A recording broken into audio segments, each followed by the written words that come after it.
When I find myself in times of trouble, Mother Mary comes to me, speaking words of wisdom, let it be. If you look into the distance, there's a house upon the hill, guided like a lighthouse. It's a place where you'll be safe to feel like grace between moments. And it's fortune's always in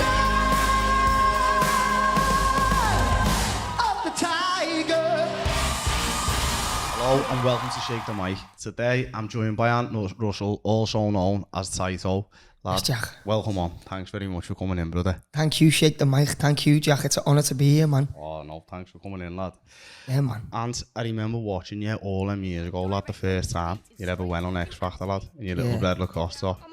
And I loved you then, lad, and I still love you now. But you're just real, lad. You're down to earth, and what you see is what you get with you. Thank you, brother. Quick one, lad, a random one. You still tight with your sweets? Lad, you know what? I'm working on site at the moment, lad, and I've always got lockets, you know what I mean? Or there's vending machines, and we just shake the vending in work. And like, so you don't even have to buy them, lad, and you just give them out anyway, you know what I mean? But yeah, it's yeah, man, just give them out, lad, innit? If you can go back as far as you can remember, what was your upbringing like, lad? What was your childhood like? Just when my mum worked in a chemist in Tochi, and my dad was working on the docks, lad, when I was a baby, and lad, there was always partying in our community, there was always partying in our families, and, you know, there was always singers and our boozers, lads, everywhere. Where did you live? This is in the 90s, Bootle, lad, Stanley Road, by the Pitchy, Shakespeare, the Swifts, the Bedford, the Banjo, and then through Bootle, like the Albion, the Corrie, the Wally. You know, them two boozers are gone now, the Coronation and the Walnuts, but growing up, there was like always entertainment on. But as a kid, lad, with there always being partying and like, you know, celebrations and that, there was always like music festivals, just little street festivals and stuff, lad. And from an early age, when my ma used to play music, lad, I got right into it, lad. Did your ma like music? Yeah, man. She used to play them LPs, lad, like Nat King Cole, Barbra Streisand, all that gear, lad, know what I mean? So, lad, I loved it, lad. And is that I used to play Dylan, Bob Simon Dylan? Garfunkel, yeah, all that, lad, know what I mean? Bob Marley and that. Was that like from a very early age for you, Ant? Yeah, like... How old would you say you was, like your earliest memories of like being surrounded by music? When Probably 5. 5? Yeah, I heard a song by Oasis, lad, Don't Look Back in Anger, and Woolies was still going then, lad, so I was arranging Woolies was the go-to place, weren't it? Like, you'd go there on a Saturday, lad, and you'd get yourself a little single and that, and you'd be buzzing with it, wouldn't you? Yeah, you could get CDs and that, but you still had tapes, you know what I mean? And you'd be robbing all like the pick and mix and that. style. Yeah, man, yeah, mad. Boss though. And then one thing just led to another, lads. I was singing, I started getting guitar lessons, but I jibbed it, the guitar lessons, and like... Remember tapes, lad? Yeah, man. They had like the little EPs on, you know, like 3 or 4 songs, you know what I mean? It weren't the full album or nothing. And yeah, I just loved music, lad. And then, you know, I would start going to like talent shows. And that tune in Euro 96 by the Lightning Seeds, it's coming home, it's coming. Yeah. That come on, lads. And like, we were in school and we'd always have a World Cup, you know, each year. In infants, this was, lad, on Pembroke Road, and this was like 96, brother. And I was 7 years of age. And I had 3 lines on it. They put that on in the hall and I knew every word. And we were all singing the chorus, but then I carried on my own singing the verse, lad, know what I mean? Yeah. Everyone was looking back in that, and they got me up to sing at the World Cup in the school. All the Mars and Dars were there and that, and it was a hot summer day. It was sick, but lad, I always got picked for a garbage team, lad. I was always Turkey or, I never got Italy or France or Spain, you know what I mean? Yeah. I always got picked in a crap team, lad. But lad, the best days of my life, lad, started from then. With music, and we done on the Queen's Road. This was 97, and Space Jam had just come out. Boss. And R. Kelly done the soundtrack, didn't he? I Believe I Can Fly, weren't it? That was it, lad, and we sang that, me and my mate Joe McCormick. I've got the picture somewhere, lad, I'll have to dig it out for you so you could throw was it this up. the talent show or something in Yeah, school? just a talent show. Yeah. No, just on the streets, like yeah. Queen's Road Festival, lad. Yeah. And no way, man. In the picture, man, my mate Danny Bell, God rest his soul, man, he's just passed away, man. God bless him. I love you, Danny, lad. And his family, like Kieran, Anthony, and Lee. They're his brothers, yeah. And no way, man. It's God mad. bless He him. was in the back, lad, you know what I mean? Mm. With a Euro 96 cap on, lad, you know what I mean? Watching us. But we sang R. Kelly, I Believe I Can Fly. I can just remember me man in the crowd and that looking. And I was thinking, then, this is what I want to do, man. Did you enjoy it? Yeah. Did you love loved being it, on lads. that And we stage? got about 75 quid between us, and it was me and about, we were only 7 lads, you know what I mean? And we were all running. It was me, Anthony Fairclough, Chris Fairclough. These are like the old school cats, lads, from the 90s, brother. John Harris, Matty Greenoff. It was me, Joe McCormick, Philip McCormick. His older brother, Philip McCormick, heard us and he said, you're going in this competition.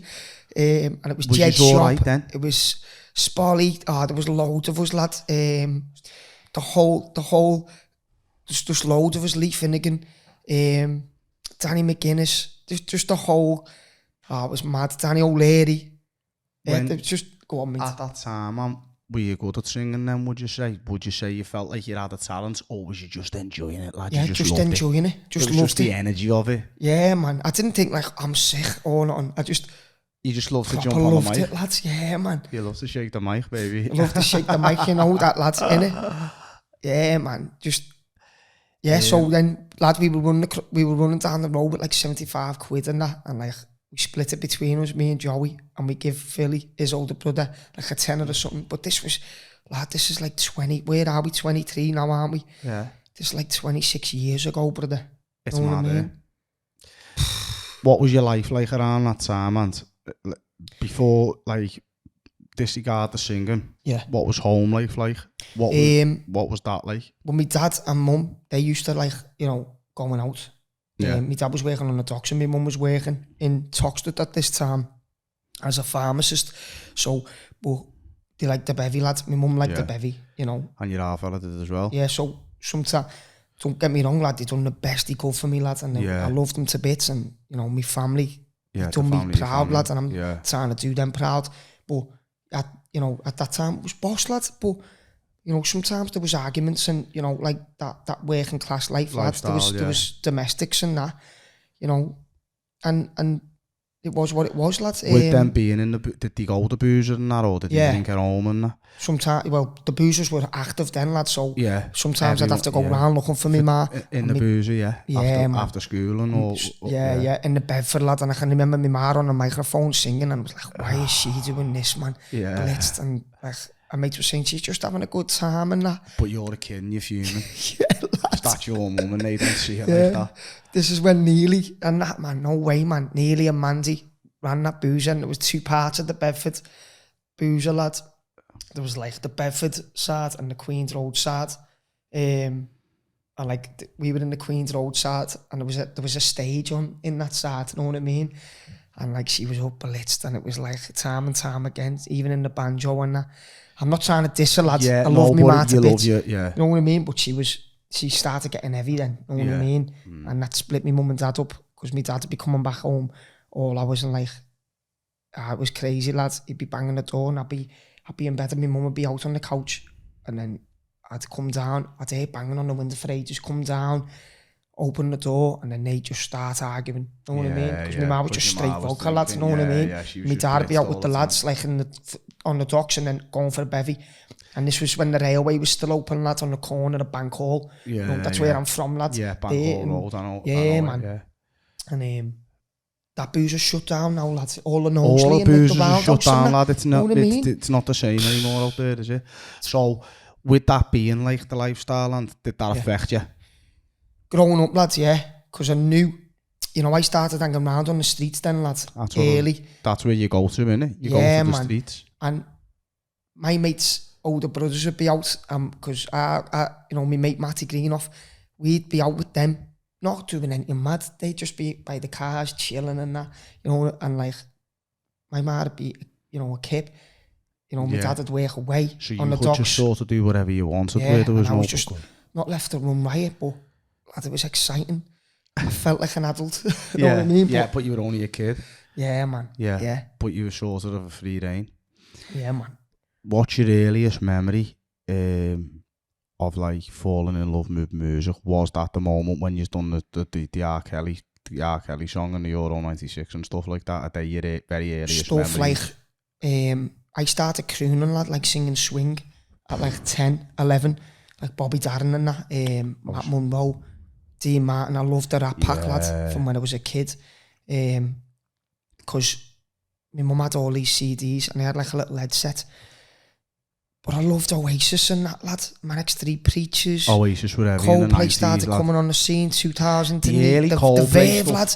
That first album. Richard Ashcroft, lad. Yeah. The Verve. Stuff like that, lad. Richard Ashcroft's a bad man, but Coldplay, the early stuff, Parachutes, Rush of Blood to the Head, all them albums, lad, they're the albums. Yeah. Like the new shit now I'm not down with, but That's like Clocks, all them, the Scientist, all that old gear, that's a bit of me, lad. That Yeah, I resonate with that because I grew up on that, lad. Yeah, and like man. my half fella that have Dylan on in the house and all that. I seen you had a Primal Scream t-shirt on at the festival. Lads. Yeah, lad, man. we used to have Primal Scream Primal on in the Scream. house and that, you know what I mean?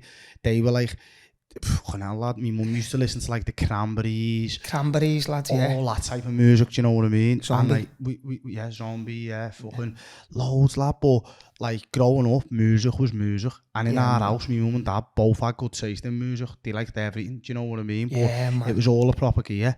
So like, I can resonate with all that, what you're saying there, lad, It's because like, you can lad. feel it, you look back and it's like, wow, yeah, they were the good days, weren't they, lad? Yeah, they were boss days, lad, and we used to play like, remember PS1, lad, with like Medal of Honor, or like FIFA 98, lad, and you could score own goals on the farther side.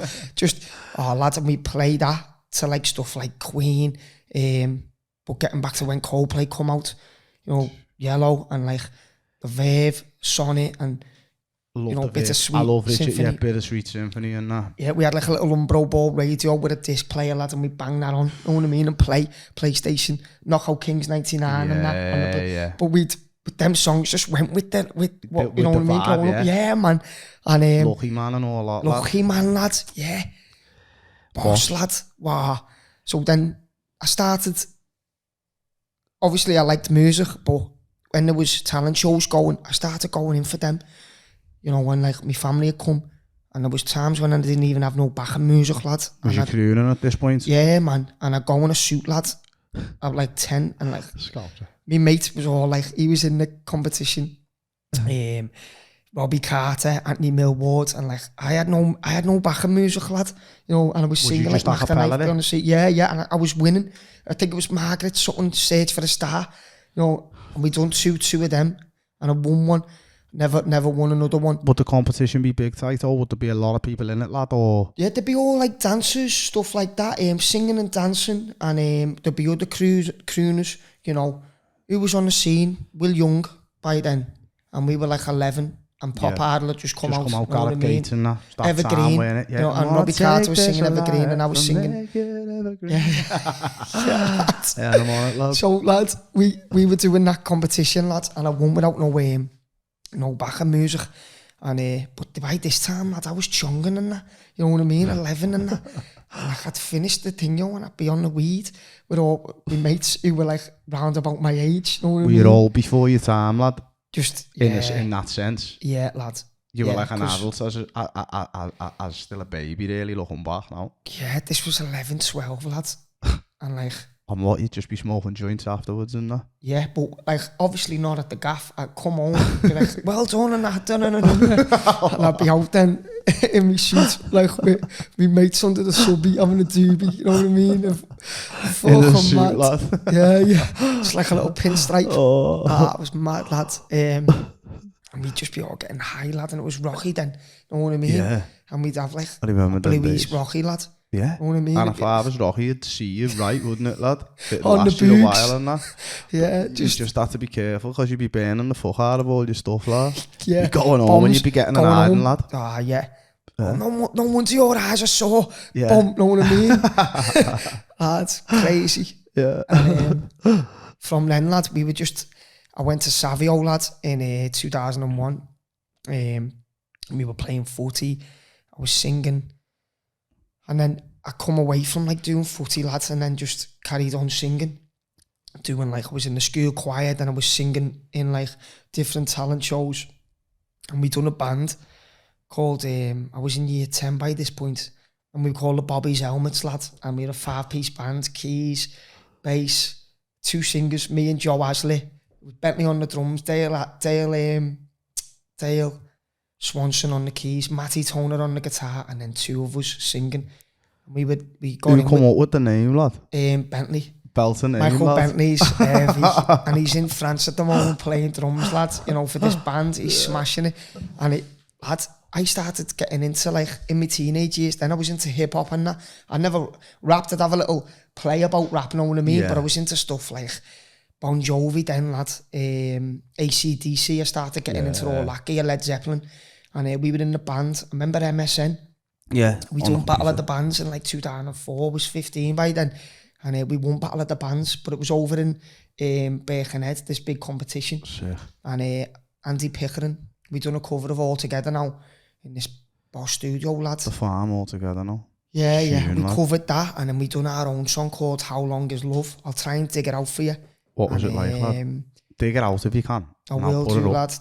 But it's a sick tune, man. And we won, and we had like our tune on, remember LimeWire? Yeah. And you could download it, lads. And that was a big thing back then, weren't it? Yeah, and it was all over MSN and that. Yeah. Remember on MSN, like, with your little webcam and that, in the, you know what I mean? And the little sad faces when couples were broke up in school and they had all sad faces and that. Just fucking boss, lad.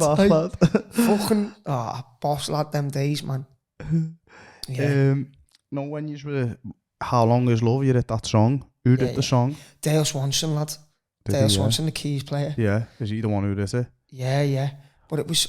Did you used to write much yourself, Anton? Not really, no. You just fucking nailed the tunes out. What was the situation? Yeah, I was more like singing covers and that, but I started writing poetry. And it was just poetry. I'd write bits of songs and that, but I didn't know where to start because, you know, I've never played nothing. I'm writing... So now I write a cappella. You know, I might get a YouTube beat and write to that and then try and switch it up and change the beat. Yeah, because it's hard to write a song to no melody. You need a melody to write a song, don't you? Melody, lad, yeah. And you've got to feel it. Like, when you hear that sound, you resonate with that sound. And then that's however makes you feel. That's what feeds the fuel to write. You can't just fucking write off nothing, I understand. Yeah, man. That's it, lad. That's it, man. And it's sometimes it comes to you, lad, whether you're working or whatever mood you're in, lad. You just start getting ideas and you jot it down and you find a melody, you know, even if it is a cappella, and then you'll show it to it, you know, to like when I go to the studio, to like the band. Do you ever have that where it's like, yeah, that's it, I've got to fucking scribble that now? Yeah, do you know all what the time, lad. Yeah, there's like 2 books there, lad, the lyrics. I'm going to the studio in a minute, innit? And there's like 2 books worth of lyrics there, lad. I'm working on a project at the moment called Street Songs. It's going to be a 10-11 tracker. But yeah, go ahead. Sorry, what were you saying, brother? So we were the early stuff. We were saying about you know, you just released How Long Is Love or whatever. That and you just won the talent competition with that. Yeah, Battle of the Bands. And lad, we were walking around parks and Bootle, lad, and all the birds were singing it. You know, and the chorus like, how long is love? Well, I don't know. As the years went by, our love started to fade. We were always arguing and fighting. I walked out, but I wish I stayed. But it was like, I don't know, it goes high, you know what I mean? And it's like 10 bells in the morning, so I've got to warm up and that. But lads, I've just, it goes up, lads, you know what I mean? And then it goes into this like mad bridge. Girl, stay with me. Let's be free. Let me see. But like, that's raw, lads, and I'm just, it sounds bad, that. But lads, nah, that's heavy. It was a heavy tune, lads. I'm not even. There's power there, isn't there? Yeah, man. Yeah, I can't have messed up there, lad. That's tight. You know what I mean? Nah, lad, there's some major power. You've got range as well, lad, haven't you? Hey. Trying, man. Yeah, but it was a sick tune, lad, and we walk around Bootle, lads, in like, you know, parks and that, and all the birds were just on, you know, they drink Lamborghini. You're never in Liverpool when you're in high school, lad. Yeah, man. Whenever you're in high school and that, lad, it goes from being in primary, doesn't it? Where you just go out with your mates for a bit, and then it just fucking changes. Everyone's hanging out the fucking bag and booze, saying when you go in for bevies, lad. And it's all about drinking whatever and necking through everything. Yeah, it is, like lad. 5 years in high school, lad. And it's mad, lads. Everyone was just singing that tune, you know what I mean? But was you recognised for music at this age, and the people know of you? Just like, locally, lads. Yeah, that's what I'm trying to say. Just locally, did everyone know? Yeah, he loves a little sing song, aren't there? Like, everyone knew you. That was your thing. Yeah, man. It was like when I was hanging around on the streets, everyone would be like, "Do a tune, lad." But it become like a bit of a performance type of show thingy, you know what I mean? Yeah, like people, like a gimmick where, but you were serious about it. Yeah, but like man. The other kids would be like, lay a tune on him, lad, and then they'd half buzz and whatever, and you'd be like, lad, what the fuck, like, I'm trying to do my thing here, and these things is a fucking joke. Yeah, man, it was like, people would be like, whoa, that is sick, and like, I'd be bombed out my head, lad, 12 singing, and like, they'd be like, lad, you're gonna fucking fly, you, lad. Did you believe you were gonna fly? Well, I wanted to do that always, but then I weren't half-hearted about it, but I weren't serious, lad, know what I mean? Yeah. I weren't like, I'd be in the school band, and then we'd go out of a weekend and get bladdered in the parks, you know, we'd live in city life, lad, where growing up, you just want to get, I just wanted to get high, lad, and drunk. That's all you wanted to do, yeah. Yeah, man, and it was crazy. I think everyone did though, lad, at the time. Yeah. And I think the world was a different place, lad. You know now the way like people work out and people fucking breed and all that. In the 90s and like the 2000s and that, that was not relevant, lad. People weren't doing that shit. Do you know what I mean? If everyone had fucking skinheads, lad, with Rockports on, lad, and fucking Lacoste trackies and the socks in them, over them and that, smoking weed, sitting in the park. And if you come in with fucking long hair, lad, talking that type of material, you get fucked, lad. Yeah, man. It was a different world. Do you know what I mean? Than what we're in today. Lad, I always used to have bass in school, lad, or remember Rebel, lad? I had the odd Lacoste or Rockport, you know what I mean?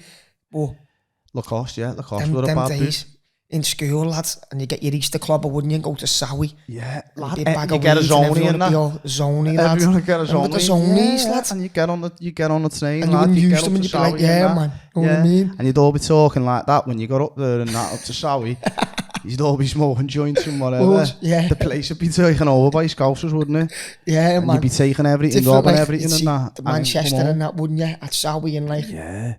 Boss, lad. Good days. Summertime, as you said, Easter and that, lad. Yeah, man. Just going into summer, lad. Reminiscing here, lad. Reminiscing, man. Okay, then, let's move on. It's like, brother. How old were you when you first went on the X Factor? The first time, lad? 17, lad.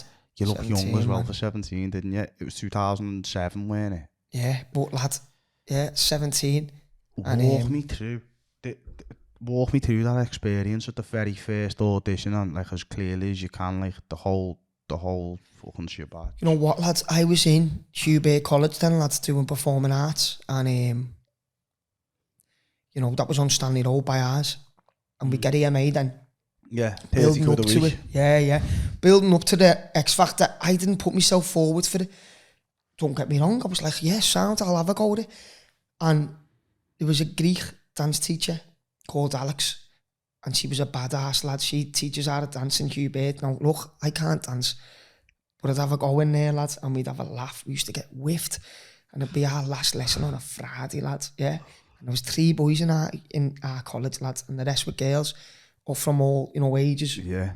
And, you know, we get AMA and we go over to Stanley Road, score and come back over the last lesson. And we'd be, you know, on different types of stuff, lad, like drink, you know, Charlie, weed. And, like, there was a big dance studio, just mirrors. And, like, we'd just be all off our heads, lad, dancing. To Grease, Footloose, all that, lads. But it was sick. Boss, lad. And so, first time, when I went on X Factor though, they were the times, you know, in the summer I had to audition for it. I went down to Manchester, done a producing audition, sang Beyond the Sea. They said, yeah, it's great, you know, come back, done the judges thing, yo, and I was nervous, lad. Was you nervous with that? Yeah, but I didn't take it proper serious, you know. I went down dressed as I was, you know. You were shadow boxing in the hallway and that way, you lad. Yeah, it was but they, bossed out, you know. I loved all that. No, when I seen that, lad, I can remember that at like, the time. What's he doing, man? No, lad, I loved it though, because I don't know how many people feel the same way as me about this, but I could resonate with you, lad. That's why I liked it. The energy in that. You were just real, lad. Like, when you watched, at that time, talent shows were big, and like the internet weren't what it was now and stuff like that. So, like, I don't care who you are, you'd be watching that type of shit, lad, yeah? And like, you know, Pop Idol, fucking X Factor, all that back then, lad. Like, the internet weren't the same as what it was now, so that'd be like, you'd watch that on a Saturday night or whatever. Yeah, and I remember, like, you'd see people coming on, and them people, they were just like people on the telly. They weren't real. They were real contestants, but to me, I had nothing in common with them. But then when I seen a young lad coming on, similar age to what I was at the time, who was a scouser and that, and like, you were just real. I loved that. I loved that about you. So thank you, man. I was acting like a fool on there, though, lad, because they were saying, start punching to the camera and that. You know what I mean? Saying, I'm Anthony Russell and I'm going to win this. And they were like, why are you called Tighto? And I was like, because I'm tight with me sweets. And I just, in school, it was like, I was called Tighto, lad, know what I mean? But that weren't the real reason, lad. What was one the of the real lads, reason? Berger, one of my mates, lads, from school, from time ago, lad. Give us an exclusive here, Tighto. He just called me Tighto, lad. You know what I mean? It was just a come from nowhere. Yeah, lad. And like, my mate Powley was called Powley. You know, Michael Brown was called Brownie. Burnsy was called Burnsy. Jamie Newell was called Berger. His older brother was called Pie. And we were in infants, lads, and I was about 7, lads, and I got called Tighto, lad. Just Tighto. And it just stuck. Yeah. I like to be like, oh, where's little Tighto, gives a tune, lad, and I'd be bopping out the tune, and it just stuck with me, And that lad. was you. Yeah, and then I was just saying, like, you can see it when I'm on the X Factor. I don't even believe myself saying it. Just like, Tighto, because I'm tight with me sweets. And it's like, fucking sound alright, lad. You know what I mean? But she just said, why did he call you? You know what I mean? Because it was just like, bang. And then the way they done it, it was like... Because they chop it all and all that, yeah? Yeah. So it was a bit of a thing. But in the audition, lad, you know... Lad, walk me through that audition, walking in, Simon Cowell, it was Louis Walsh, it was Sharon, weren't it? Danny Minogue. And Danny Minogue, yeah. And do you know what, lad, right? I can remember the audition, you sang Bobby Darin, weren't it? Somewhere Beyond the Sea or something. Yeah, Beyond the Sea. Yeah, Beyond the Sea. And I weren't expecting that to come out of your mouth, lad. I don't think anybody was. Yeah, man. So, yeah, Beyond the Sea. The judges were cool with me, lad. Simon knew I was a little twat, lad. Know what I mean? Do you reckon that's why he was like... Yeah. Simon knew I didn't like serious. it. Yeah. And like, I was like, sound. Lad, I'm 17 anyway. I'm going to sing all my life. So that's your opinion. thing. Yeah, that's cool, man. Nice one, Si. Know what I mean? Keep it moving. It was deviled, really, though, lad, obviously. Yeah, because obviously you wanted him to be on board, because at the time, lad, Simon Cowell, he was the geezer, weren't he? But, you know, whether you liked him or whether you didn't, lad, the book stops at him, didn't it? So yeah, his approval, lad, meant everything to you.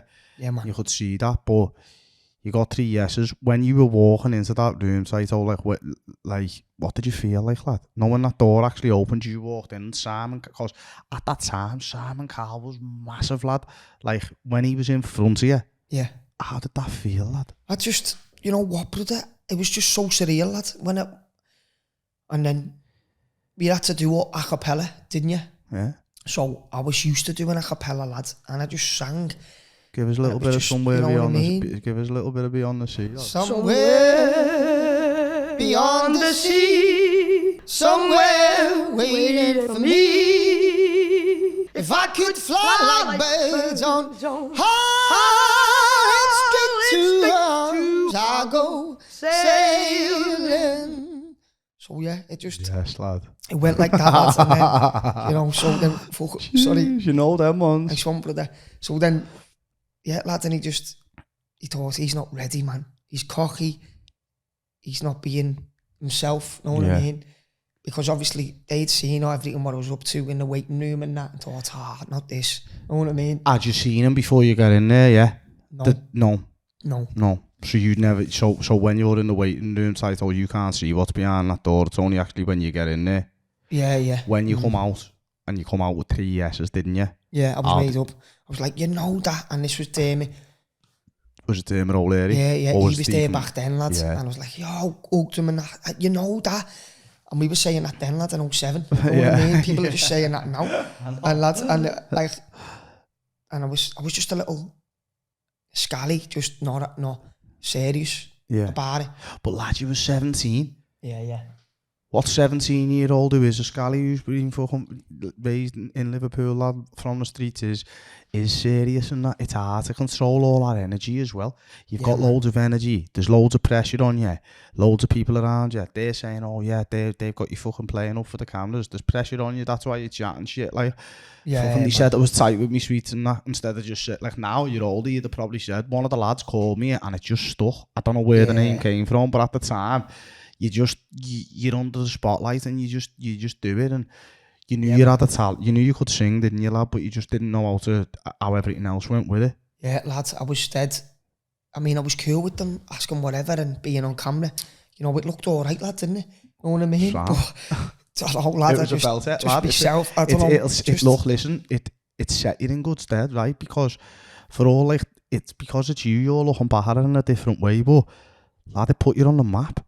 Yeah, people knew you for that. Like I'm 32 now, and I can remember that like it was yesterday, lad. Me and my sister were sitting in my nan's living room watching it. Know what I mean? Yeah, and I can remember it like it was yesterday. So it stuck with me. It would have stuck with a lot of people. Where if you would have just went on and went, yeah, I'm on to sing from Liverpool. Yeah.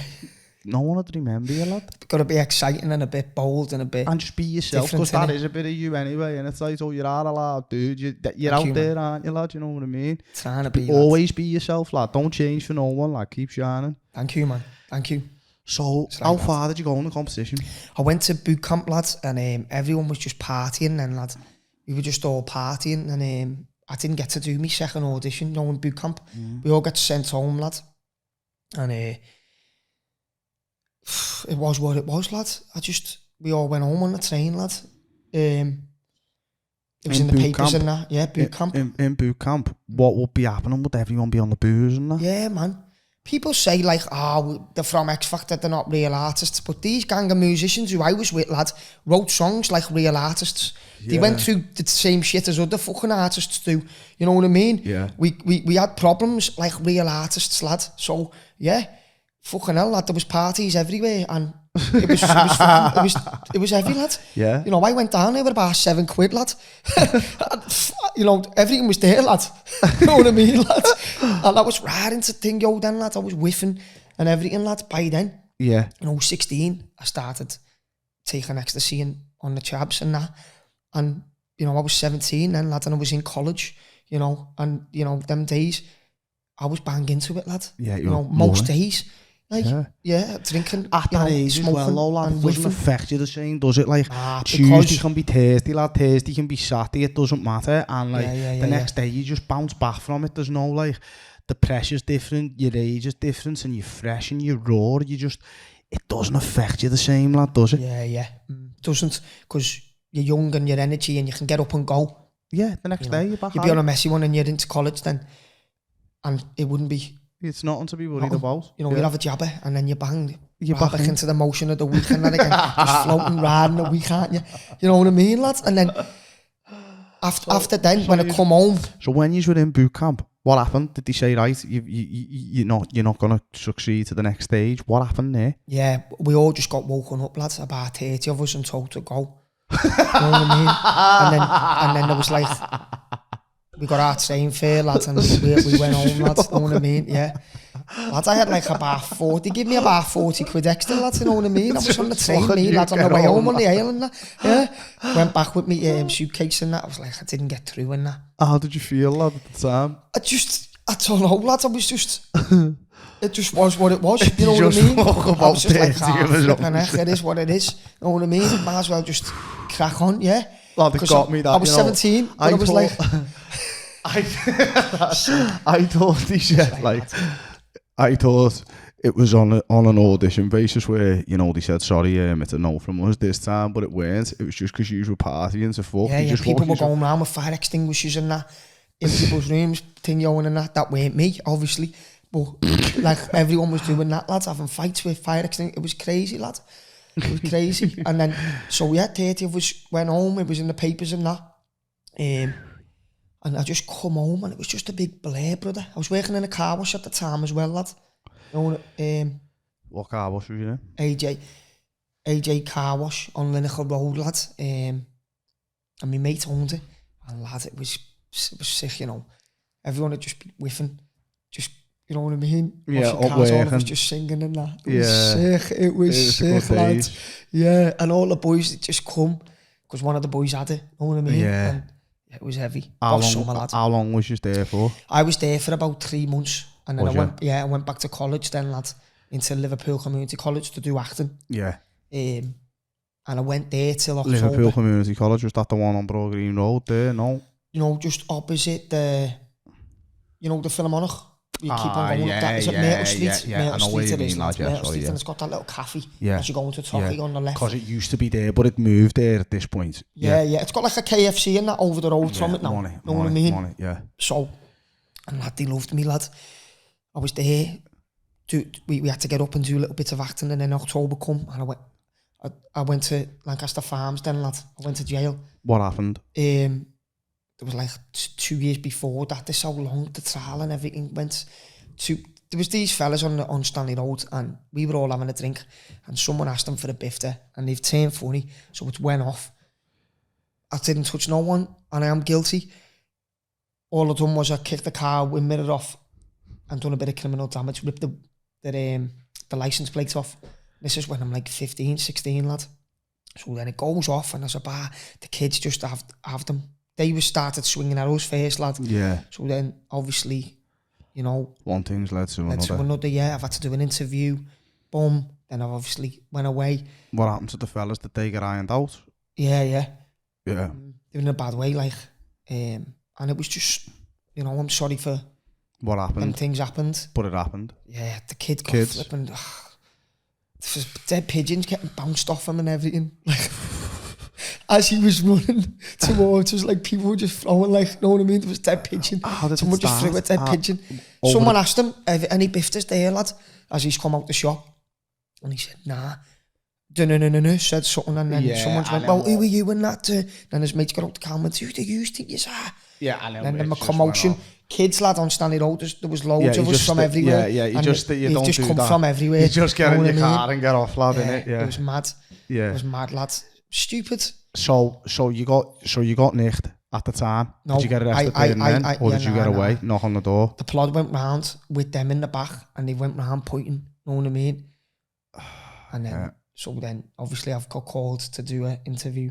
Went, obviously, the judge just thought I'd been chatting madness, because I didn't say no one's name or nothing, I didn't mention no one. And then the judge in the courtroom, he said, why didn't you no? And I said, well, I'm not a grass. And then, so they give me the most. What did you get? Only 12 months. Yeah. And then my mate got 10, and my other mate got something else. And we were just in the farms, lads. So you went to Lancaster Farms, how old were you at that point? About 18?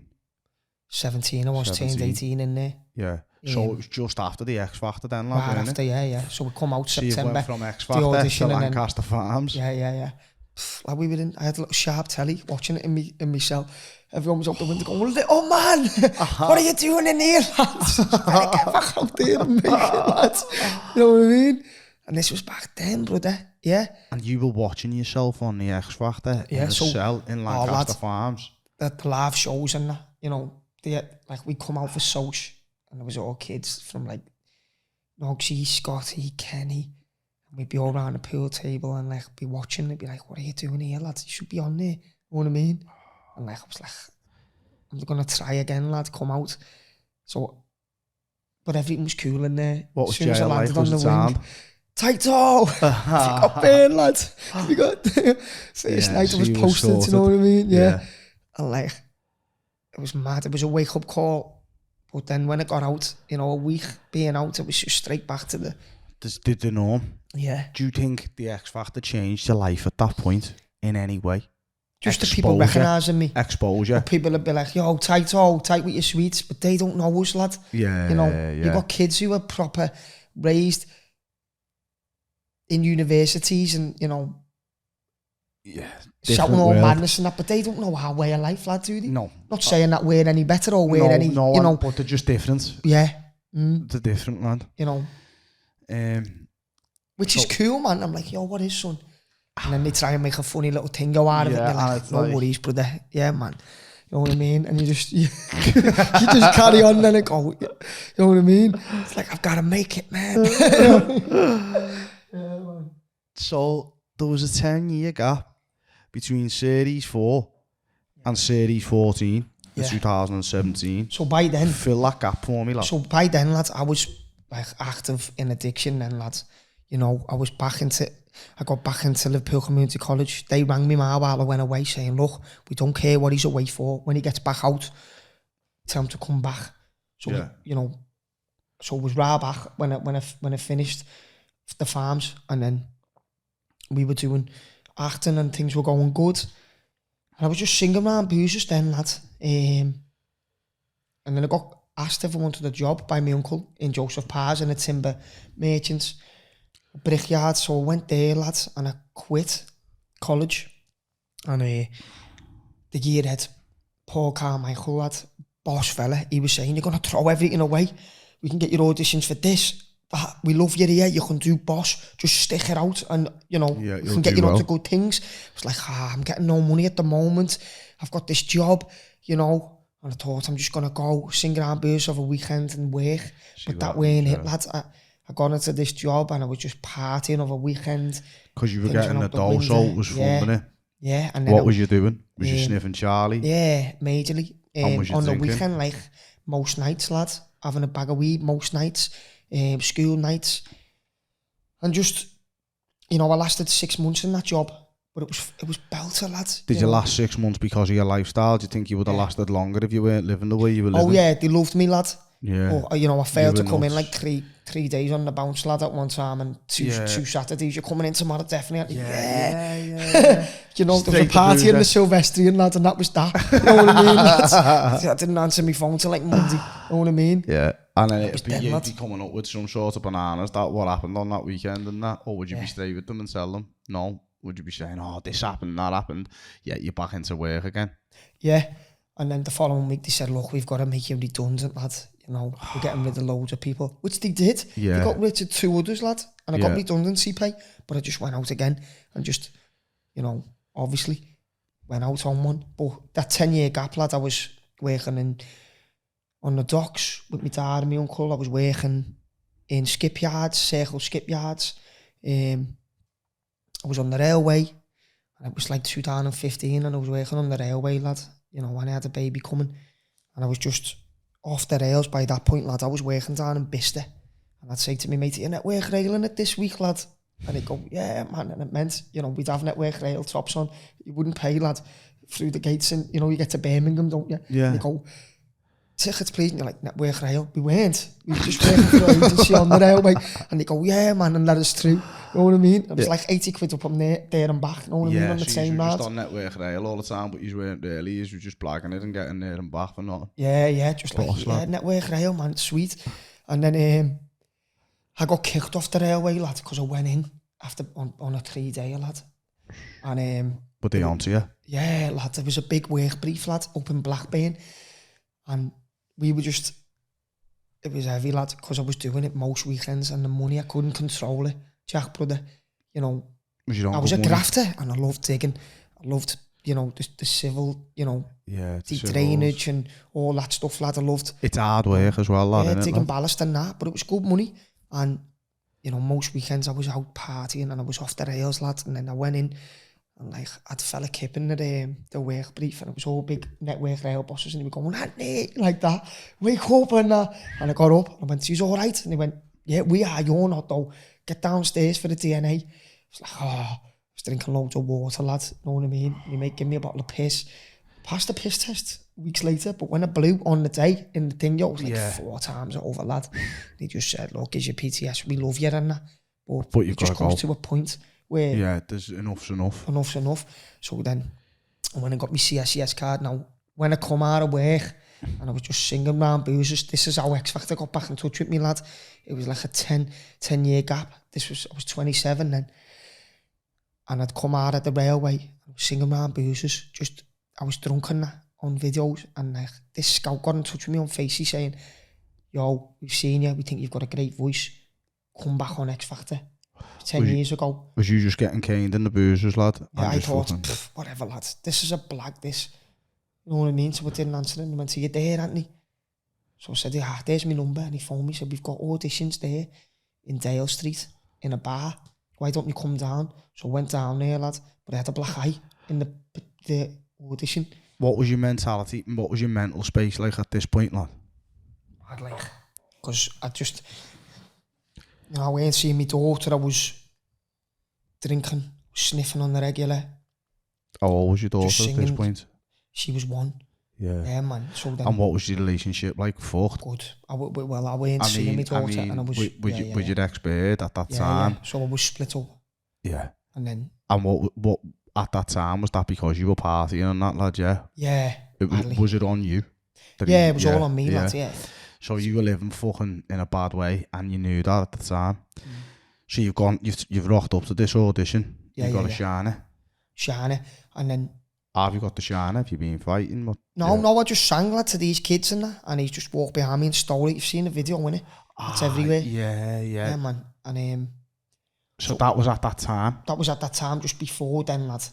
Bastards. So then I done 30 seconds of issues, lad, with the chorus. He just went, boom, shut the laptop. He went, lad, I'll see you next week. We're in Titanic. Defo be there, Anthony. Want you on the show now? This is the producers. Now I'm MCing on these boxing events for House of Scouts. My brother's gone it, and I'm in the ring singing Amy Winehouse and that with this shiner with a suit on. Off me head in the fusion, lad. Yeah, you know in mean? Fleet Street and sound. Yeah, man. And I thought, shall I get on it or not? But you might have this audition on Tuesday. And I thought, nah, they haven't phoned me. I'm getting on it, man. So I got on it, I was partying, stopped like on Monday night, lad, and I'm a kid. Woke up to this phone call. Yo, it's Scott from London. Where are you now in the Titanic? I was like, oh, mate, it's 2 days you sit down, lad. You just kind of come tomorrow, lad. I'll come tomorrow, mate. So, lads, they think you're going to be on the show today. Big people are here expecting you. I thought, yeah. So I threw the Sammy down, fucking Hugo Boss on. We ain't even man, lads. My mate Joey Dumbbell from Wavo, what's going on, brother? He gave me this Hugo. This green shit, you know what I mean? So I thought, I'll throw that on, I'll throw some faded jeans on, and I'll get there, lad, innit? I had 5 songs ready. I had Issues, Amy Winehouse, I had a Nat King Cole number, I had Mamas and Papas, what else? Hotel California, and I had an Oasis number, lad. So then I went there, and then it was mad, lad. I was waiting all day, lad. And they had me doing my audition at like 12:30 in the night. I was like one of the last ones there, you know what I mean? And you're fucking hurt as well at this point while you're there, aren't you? Just come off a 3-day binge. My head was everywhere. I sang, lad. And lad, it was like they had me back, lad. They were like, that's just weird. Simon went, the public are going to love you. Was Simon there? Simon was there, lad, yeah. And he went, you could be the next big thing. I had a great bit in if you play this right. So hang on a minute. Just let's roll this back a second here, brother. You've rocked up to the Titanic Hotel in town after a 3-day bender with a shiner. Yeah. 5 tracks up your fucking sleeve and your man's boss jumping on. Rolled in there. Who's in there? Nicole Shea singer, Louis Walsh. And it was like it was fucking... Yeah, so Louis Walsh, Nicole, Sharon and Simon. And as I walked in... And you're saying, can you wait till tomorrow? No, man, stupid, man. Yeah, so you that was where my head was at, lad. When you went in there... Yeah. Was you starstruck by these people? I was flapping it now, lad. Yeah. But I was trying to blend it. I just thought, where are you now? Let's just get on with it. You know what I mean? Because you've got to, haven't you? Yeah. No matter what you've just been what through, did you sing, lad? When you're on, shit's got to be right, lad, hasn't it? Yeah, 100%. You know what I mean? It's there and then, innit? Yeah, man. So then he went, how have you been? And I said, sounds. How'd you get the shiner? I just said, these kids jumped me. And then he went, what are you going to sing today? Issues, innit? But I had something else in mind. You know, I was going to sing something like, you know, Nat King Cole or something. He went, so you're going to sing Issues today? And I thought, wow, I haven't even practiced this. Issues stands out for me, for you. That's like something that I was going to come to later, but I just got to touch on it now. It's a song, lad. When I hear it, I think like that audition, that stands out for me when you sang Issues, lad. Every tune, lad. Go on. Man. So you're in there. Thank you. Yeah, so we're in there, lad, and I sang, lad. And like you said, yeah. Simon said, you could be the next big thing if you just... You know you know what, I kind of liked you the minute you walked in. You got good energy about you. You can interpret a song in your style and make it your version. I think with this show, particularly being the British X Factor, I always like to find someone that represents Britain. I like you a lot. People are going to get you. I can't even believe this. Wow. For now. Because obviously, in the past, you'd seen Simon before and he said, no, don't like it, blah, blah, blah. Yeah, not he said, ready. come here, kiddo. And that. Did I he? thought, wow, this time it's... He's different. Yeah. These want me to do well here. Yeah, where the first time it was like they were against you, and this time he knew you were ready, you know. Yeah, man. How did that make you feel, lad? Did it fill you? Yeah, I was like, wow, I am meant to be doing this. When you come out of there, what was that feeling like? Boss, lad. Peter Sincere, hello, lad. I love you, man. I hope you're doing okay. Peter Sincere, come with me, lad. And we were getting creative at that time. I come out, I said 4 yeses. I said it to the camera. Who was Peter Sincere? Peter Sincere was like producer, director. Yeah. He's got some of his own stuff coming out. Yeah. He's got a series coming out called Metropolis. And he worked at Bowles Management. Yeah. They had a studio there. They were using it there. And I was going there, you know, writing at them times. Yeah. But I was falling off every week and then going back in and trying to get something together. You were all over the show, lad. Yeah, all over the show badly. But he was good to me, man. He was good to me, lad. And he took me there, you know what I mean? Yeah. And, you know, another good mate of mine, Matty Walsh, and his family were very good to me. You know, he was doing the same thing alongside Peter for me. And after that though, lads, it doesn't matter when you're in addiction, you know, what's put in front of you, lads. The best thing ever, or the worst thing ever can be put in front of you. You're going to celebrate with a drink and a stripe. Yeah, regardless. And maybe just drink, an alcoholic, just drink. But I'm an active alcoholic and addict at this point, lad. So, yeah, I was just... So when you walked out of there... Yeah, right on it. Was you buzzing? Yeah, buzzing. And then what was it? I'm going to have a stripe and a bevy. Yeah, man. And I just went gallivanting, lad, then. So now you're absolutely flying, like in the sense of mentally you're thinking this is it, or you're all over the show. And all over the show, lad. Yeah, you don't know what the fuck's going on. You know, obviously you've just had the biggest audition of your life. That could potentially change it, but at the same time, your mental state isn't great. Yeah, my mental state weren't good at all, lad. And I was going back to AA because I knew I needed it, because I had this coming up now. But I just couldn't do it, lad. Myself weren't enough, lad. The power of my will weren't strong enough, lad. So I was just going down to the auditions then. Went to boot camp and it was the same show again, lad. Issues, yeah. It stuck to me. It did stick to me. This time when you were 2017 series 14, your mentor that time was Louis Walsh, and you were in the boys category, am I right saying that? Yeah. What was Louis Walsh like? Cool, lad. Was he? Cool, man. They had good things for me. Do you think Louis knew you were all over the place? Yeah, the producers knew. Did they? Because they were watching people, lad, at this time. Because how long had been X Factor been going for, so they knew how to tighten up. Yeah, they knew. And there was a bit of care there then, you know what I mean? There was care anyway, lad, but there was, so then, and I was meant to do some shooting, and I was a bit, you know what I mean, half cut.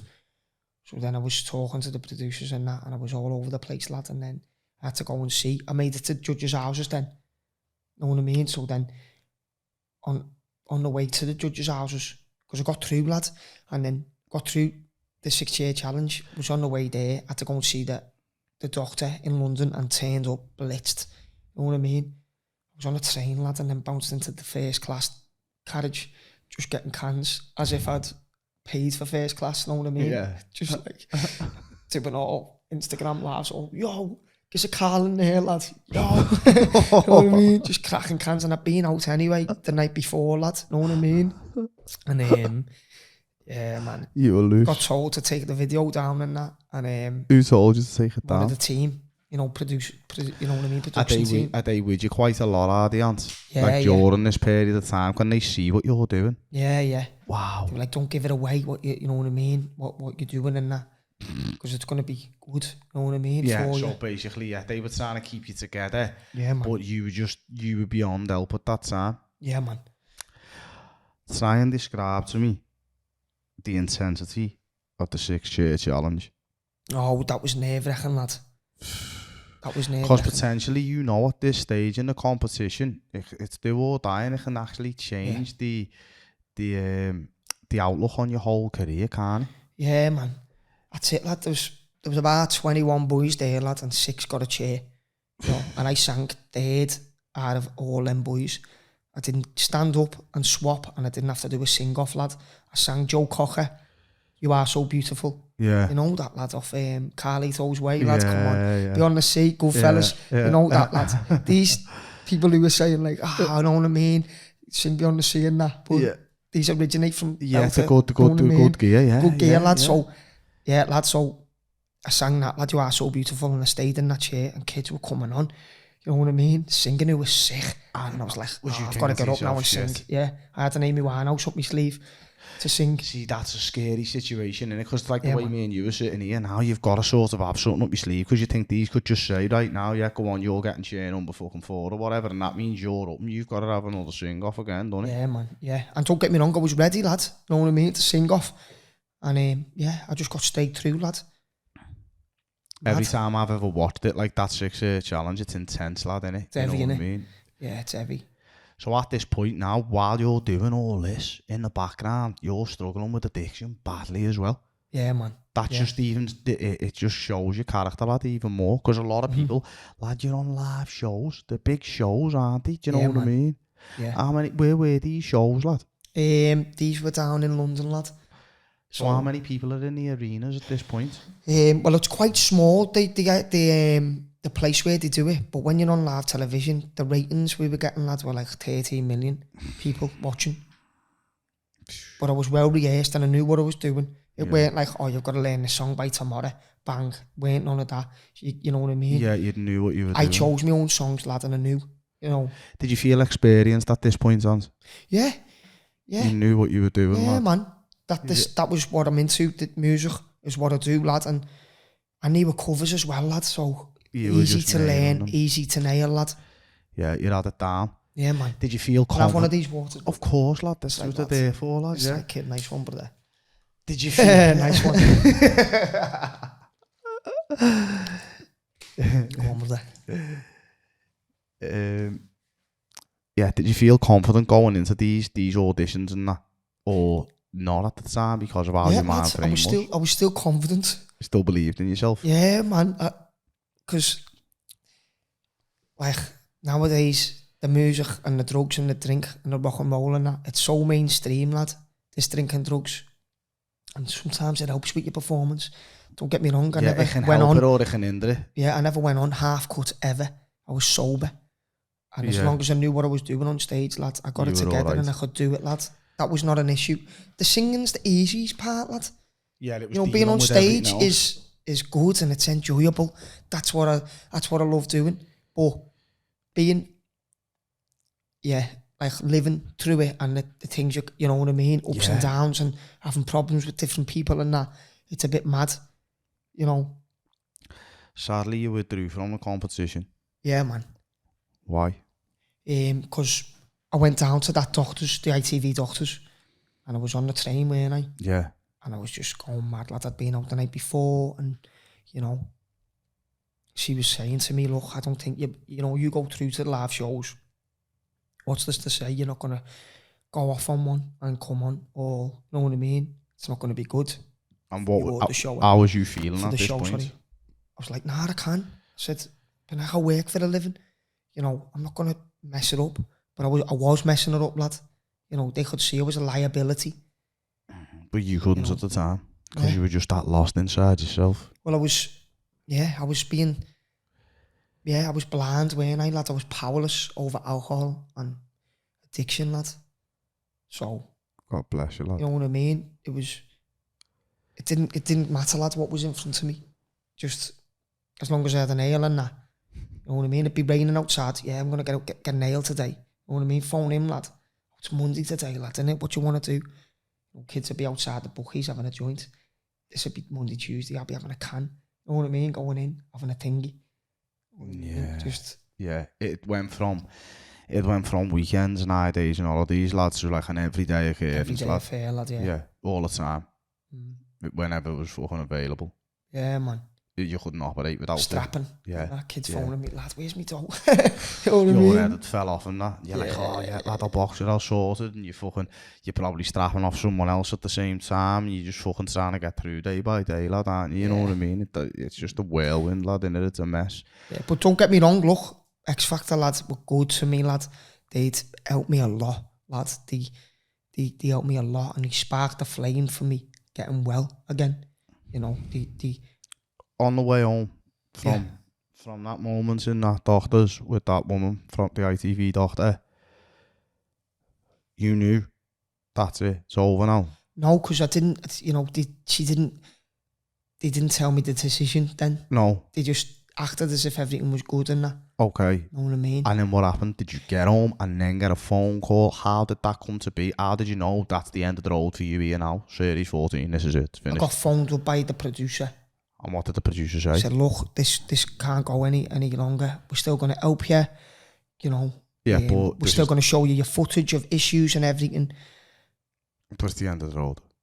Not in them terms. He just said, look, we want you to come back and win it. You know what I mean? Yeah, but you're not ready right now. Yeah, he just said, we need to, you know what I mean, go back and you need to get some help, which we can help you with. And did they help you? Back. Yeah, I got. How did you feel at this point? Did you feel like there could be a bit of light at the end of the tunnel? Yeah, man.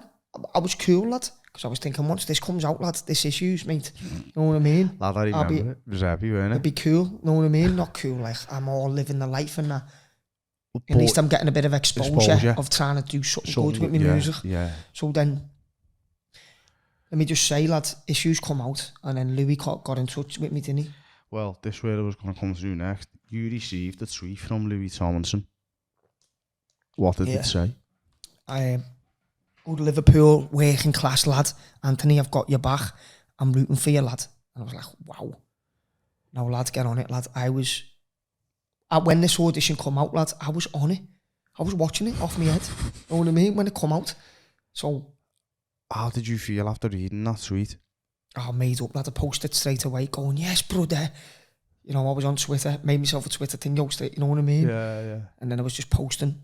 And did he start talking to you? Yeah, started talking to me, lad. Like a brother. Right. Now, hang on a minute. Let's just fucking put this in perspective.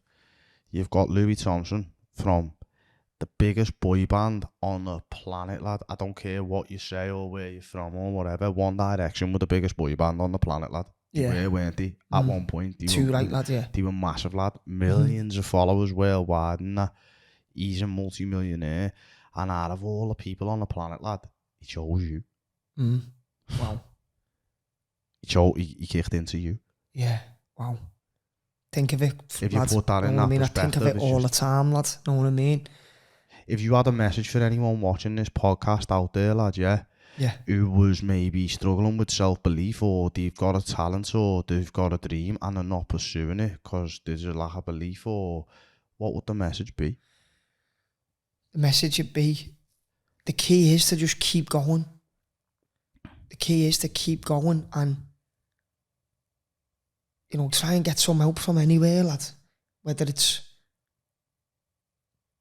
addiction or, you know, self-harming. Just, you've got to speak out, lad.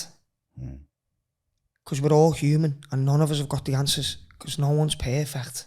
You know what I mean? No one is. You've just got to get to people who you're close with and just speak. And, you know, that's who we are, human beings, lad, aren't we? You know what I mean? If you can help someone, you'll help someone. I'm that way anyway. That's So if you come to me and how tell it is. me you've got a problem, I'll help You know, you. forget all that image and forget all that whatever, whoever's thinking whatever, because whoever says something about us, lad, it's none of our problem, it's a none lot of our of people business. are worried about what other You know what I people mean? think, aren't Yeah, they? whoever's saying something about someone on whatever, you know what I mean, Yeah. or about whoever in the street, that's nothing to do with us. No. You know, whoever says something about me, lad, on any platform or in the street about me to anyone, that's nothing to do with me, lad. It's nothing to do with me. But yeah, so people who are struggling and that, reach out to, you know, there's helplines there, lad, and there's people who can help. It's just getting across that line, innit, and asking for help, lad. Yeah. As if we're being less of a man, but you're not, you're being more of a man. You know what I mean? Yeah.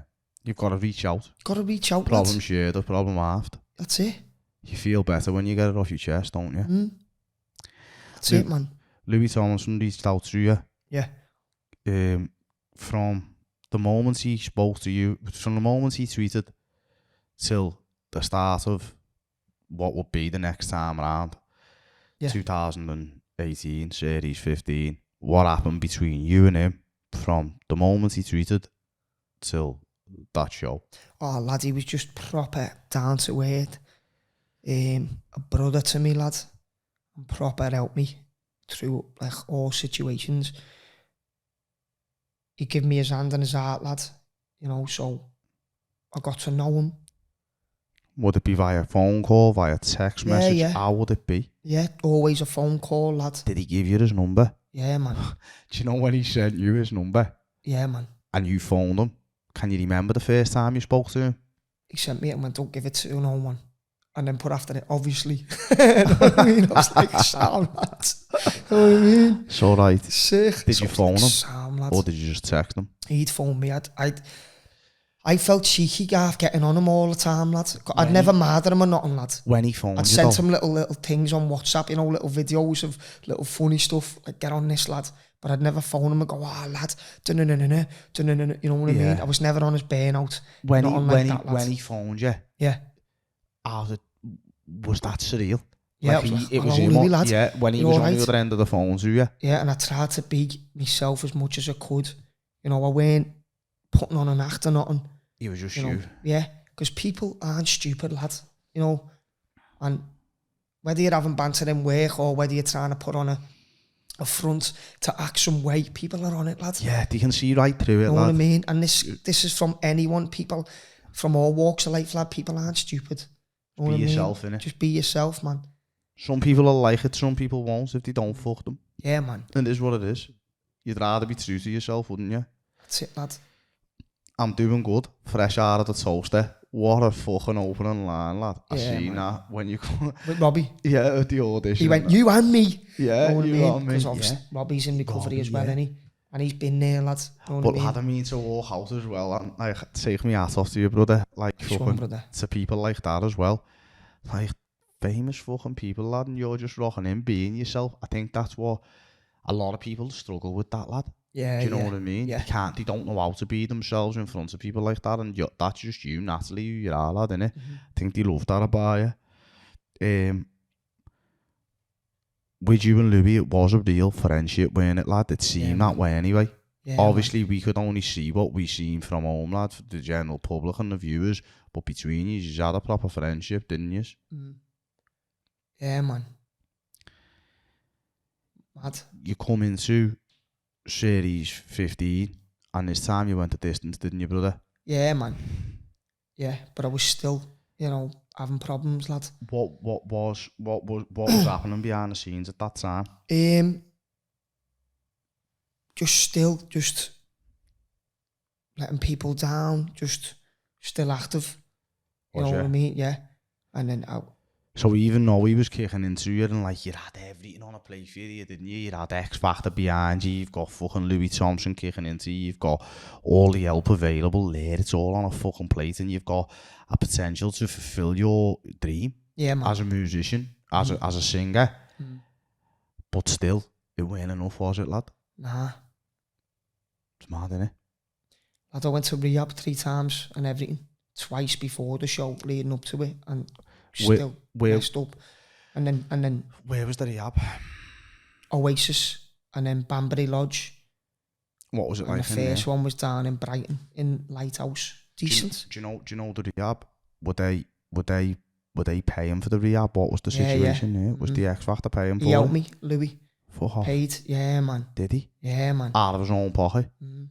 Scouser. That's what I mean, lad. That's what I Right. mean, man. Proper. Yeah. He sparked the flame of me getting well, lad. Know what I mean? So he paid for you to go to Oasis. What was Oasis like? Was it? Yeah, man. It's cool. No, just a rehab. Was just it? Yeah, man. Just a rehab, lad. Yeah. See, it doesn't matter, like, what facilities are in the rehab, lad, whether it's good or bad. It's all about the message, what they provide there. Like the 12-step recovery or smart recovery. You know, there's two different... Now, it doesn't have to be about all luxurious things there. If, you know... If it's basic and you're out the way of fucking drinking drugs, yeah, lad, and you want to it's do working. it. And the people who were there, the people who were working there, who were giving us the, you know,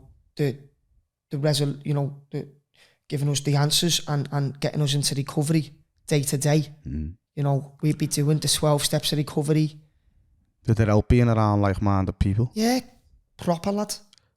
And when you were there, it was like, yeah, I want to do this. You were telling me about the recovery. About the recovery and that. The 12 steps to recovery. And being around like-minded people. Did it help you? Yeah, of course, lad. That's where I needed to be. I needed to be grounded. And not grounded where you're grounded. Like, yeah, you're but you back needed down to to bring earth, down lad, to earth you know, and a bit of just normality, clarity. Normality, yeah. And they, you know... Did you take feel through like the you were steps. lacking clarity at the time? Because your life was a whirlwind, lad. Because you were fucking up and down and you'd be fucking off your bar and then you wouldn't be and you'd be on... You've got loads of pressure around you as well, lad, haven't you, at that time? When I was in rehab, the auditions from the last episode were still all active on the telly and that. So it was like... Was that driving you a bit? It was driving me, mate, but I still had that addiction in me. Yeah. Mainstream media is crazy, innit, lad? Because everybody at home at that time just seeing like, Tighto, he's smashing it, he's on the X Factor, he's flying. But really, you weren't, lad, was you? Yeah, that's what I mean. It was far from what people could see. Yeah, man, it's different things, innit? Like, people see the good on the telly, blah, but then you see you walking on Stanley Road or Queens, and you're like, I haven't got a job. I'm trying to get this dough, you know what I mean? To pay for crazy, lad. It blows me my mind. daughter or pay for something. It just blows my mind, lad. It really does. What happened? Did you come out of rehab and go back onto the show? Yeah. At that point, was you clean or not? Nah. You weren't? Nah. You were still using? Mm. What was you doing, lad? Was you on Charlie still? Yeah. And still having a bevy? Doing gigs and that. Was it less or no? The same, lad. Everything was the same. It just hadn't changed. It hadn't helped. The second you thought it was helping. The second you got out, lad, it was just back to fucking square one again. Yeah. This time, it was different when you went on the X Factor for the last time. Because you did go the distance, didn't you? You know what I mean? You went all the way, lad, didn't you? You got to the live shows and you got to the final. Yeah, man.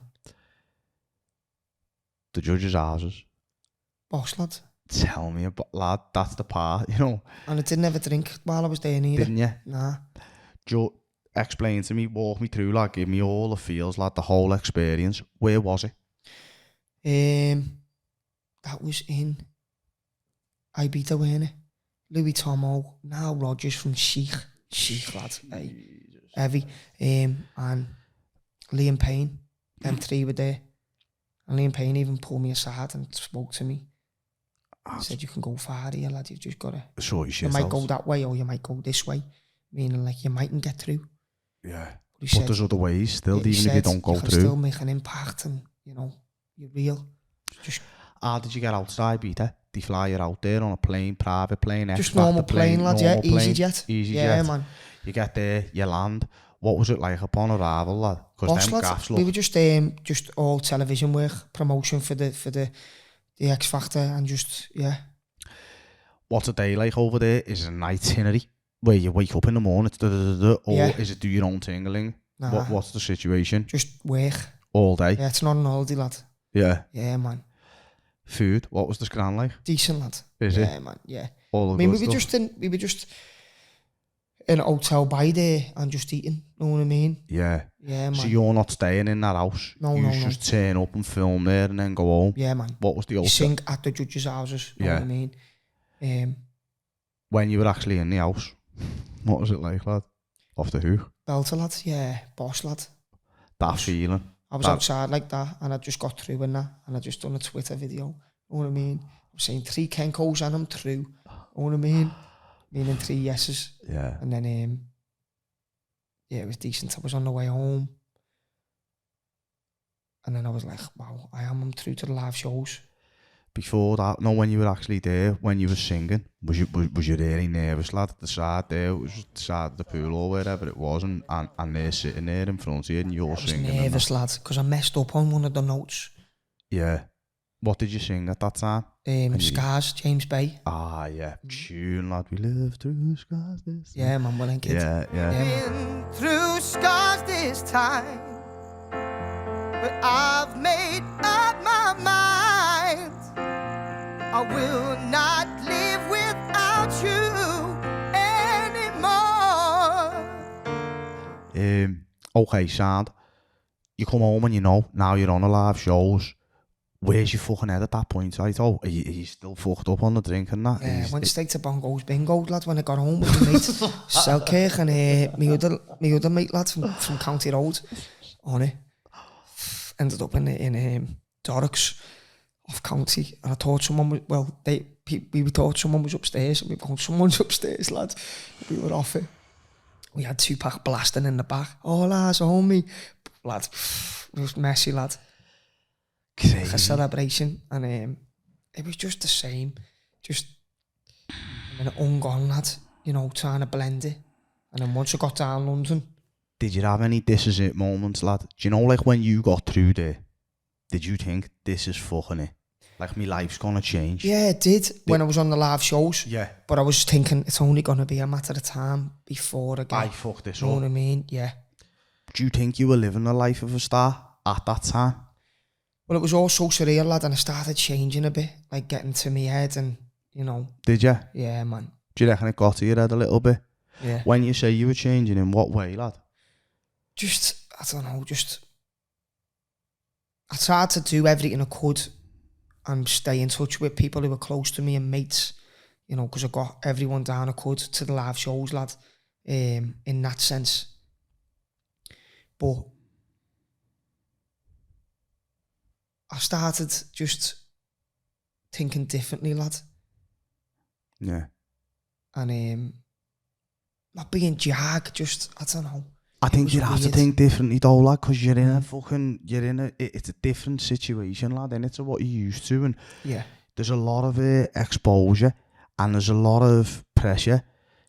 How did you deal with the exposure, lad? Cool, lad. Cool, man. You were on the X Factor bus, weren't you? What was the feeling like when you were back boss, at Liverpool, lad, when it came lad? to Dingo, yeah, man. Decent. I've seen a video of you in Williamson Square and everyone was around. You had photographs, fucking videos, autographs, the lot, lad. What was that like? Belter, lad. I'd just been on Radio City with Leanne Campbell in it, and we were just getting the votes, trying to get the love. What was it like? Stories were coming out, lad, left, right and centre. Being on Radio City with Leanne Campbell, Belter, what was lad. that like? Belter, man. She gave me another interview as well after it, know what I mean? When you say stories, what was Leanne like? Sound? Yeah, proper stories, down to earth, lad. Just mellow, yeah, real. When you say stories were stories coming out about you being out partying and stuff like that? What was bad ones to affect the votes? You know what I mean? Which is normal, lad. At the time now as well, what was the relationship like with your daughter and like your ex-partner or whatever? What was your relationship status like at that point? Yeah, a bit thing, yeah. Rocky? Yeah, man. So you're all over the show, lad, aren't you? You've got man. fucking loads on. Yeah, man. At that point, would you say you were famous? To a certain degree, but I'm only known as a cover singer. Don't forget, lad. Yeah, I mean, I'm not even. I'm grateful. I'm grateful, but yeah, I'm not even in that light. I'm not even. How many saying, people like, were watching that final of finals on the final? You know what I mean? Millions. I just done a but I'm saying, do you know what? At that time, I'm sorry for interrupting you, but you know what? That time, lad, yeah. Not saying what you were famous for, whether you were singing covers, whatever it'd be fucking for. was you famous, lad? Would you be walking down the street? Oh, yeah. And people would be Asking for letting on pictures, to you yeah, and asking for pictures and all that. How did you deal with that? How did you feel about that? Cool, did you man. buzz off it? Done whatever people wanted me to, lad. Signed whatever, got photos, you know. Done charity work whenever I could. Still do now. But yeah, it was boss, lad. Just took it in my stride, and, you know, people get on these shows, lad, and want to start crying after it, lad, because it goes thing, yo. Lad, we sign up for these things, lad, whether we put ourselves forward or not. You know, yeah, if you do it's all right singing on the stage and that, but then, there's you know, good and after bad that comes with it, isn't it? that's it, lad, and yeah, I've got to ride the rough with the smooth, lad. Did you deal with the exposure be grateful for well? everything. What, mate? Did you deal with the exposure well? Yeah, man. Did you? Yeah, we're like, oh, this has happened, I've got to go and have a drink. Lad, I was on the ale anyway, lad. Didn't matter. You know what I mean? Yeah. And I would never say, oh, this is going to happen. Oh, my head's falling off, lad. I weren't phased. You know, a story will come out and I go and see the producers and Simon and that. Is this going to affect me? No, just crack on. Sound, bang. You know what I mean? Oh, lad, I'm on this paper for this and this. Is this going to affect me? Crack on, lad. Sound. Back on this. You know what I mean? It was just, you know, this is what we're in, lad. So, do you feel like if you'd had the chance again this time round, if it was you now who had them opportunities, then would you have dealt with it differently, and do you think you would have done more with it? Yeah, of course. I mean, you know, we say, don't we now, even in life, oh, I wish I would have listened in school. Yeah. Oh, this and this. Yeah. Oh, I wish it was back to this. It's like one of them times. Hindsight's a wonderful thing, no lad, You know innit? You know what I mean? You grow from it. Yeah. From that show and from the help they've given me, I've grown massively, lad. You know, I've been clean now for 3 years. Well done, lad. 6 months, lad. I've got my own band. We've just smashed Bootle Festival. You know, I haven't got no management or nothing. I've just brought an album out. We'll come to that in a minute. Yeah, you had a kick around on Goodison Park with Louis Tomlinson, didn't Oh, you? the best, lad. What an Boss, lad. experience, Boss. Louis at the bar, didn't he? Did he? Yeah, man. It was sick, lad, you know. We were on Goodison, lads. They had a shirt made for you, didn't they? Russell 11. Yeah, man. Sick. Sick. Boss, lad. Boss. What an experience that was. It's heavy, you know. You had some good times, didn't you? You played a gig at the Come on the blues, yes. None of that. Come on the blues, yes. Different season this time, Yeah. come on. You had a big gig at the Lava Buildings, didn't you? Yeah, that got slaughtered, that, lad. They gave me, you know, the covers what I was singing, which was Yeah. Leave a Light On. I had the target. It Yeah. felt great. Bellew was there. I didn't see Bellew. We missed our train, lad, on the way down. So I couldn't meet him. And I just... Well, it's mad, you know, because each time... It's mad. Bellew's a big inspiration in my life, lad. He's the champ, lad, and he's the king, lad, and he's done And he's so a blue much. as well, lad, Yeah, isn't he? he's a blue, and he's the king, lad, and I seen him, rest in peace, Lavo. And my mate Lavo, he's been a day one, I love him to bits. And his dad, sadly, passed. And I was at a funeral yesterday. I come out of work, went there, you know, was there for my mate, lad. Yeah. With all our other mates. Yeah. And Bellew was there, lad. Was he? You know what I mean? And Lavo's a big Everton. He was a scout. He's an Everton legend, lad. Yeah. And, you know, respect to that. You know, Bellew, Jay Vaughan, Jose Baxter, they were there. And, Yeah. you know, so, yeah. Do you know Bell used to Rest in talk peace, to on the Lavo. level? What, mate? Do you know Bell used to talk to him or? You know what? I've never spoken to him in person. Yeah. And I've only met him at a friend of mine's funeral. Ashley Roberts as well. Ashley Roberts, man. I love you so much. Colin Roberts and his brother Neil Roberts, you know. I worked with them on the railway, lad. Yeah. Yeah. And I only bumped into Bellew, but we never spoke words.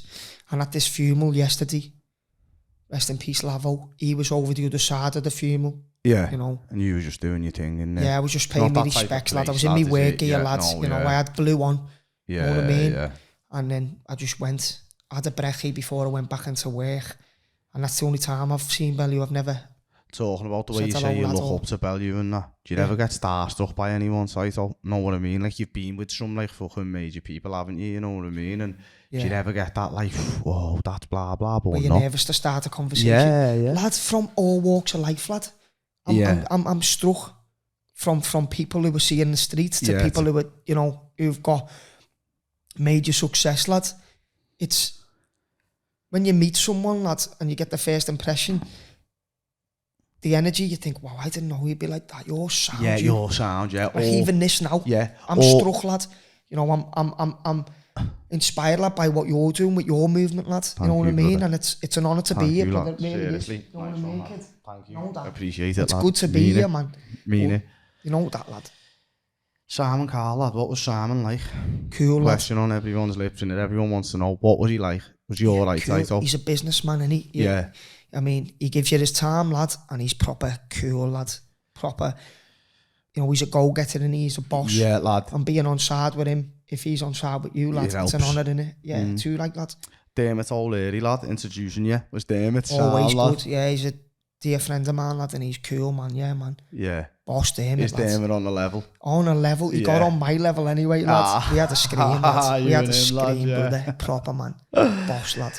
You're a Scouser through and through, aren't you, lad? Only Scousers go and play Wembley and not in 110s and that, lad. You're fucking, you rock up in them 110s everywhere. So, how many times I played? 7. Yeah, man, we had to do the audition 7 there, and it was just full. You know what I mean? And then we done like 2, but I played Wembley in the matinee in the tour, lad. And I come second there in the tour. You know what I mean? I was winning at Birmingham, Cardiff. Wembley I come second. Lad, you sang to a sold out Wembley arena, yeah, lad. Man, twice. No, 4 times actually. Lad, there's not many people who can say they've sang at Wembley, lad, in a sold out arena. You know when you walked out onto that stage, Hans? Yeah. That's as big as it gets, lad. It's as big as it gets, lad. innit? What was the feeling like, lad? Boss, lad. Did you feel like you belonged there? I was singing with Tom Walker. He said, this is the first time I've done Wembley and I'm doing it with you. I walked him out onto Wembley by saying, yo, the legend Tom Walker. You sang I Will Leave the Light On, didn't you? Yeah, man.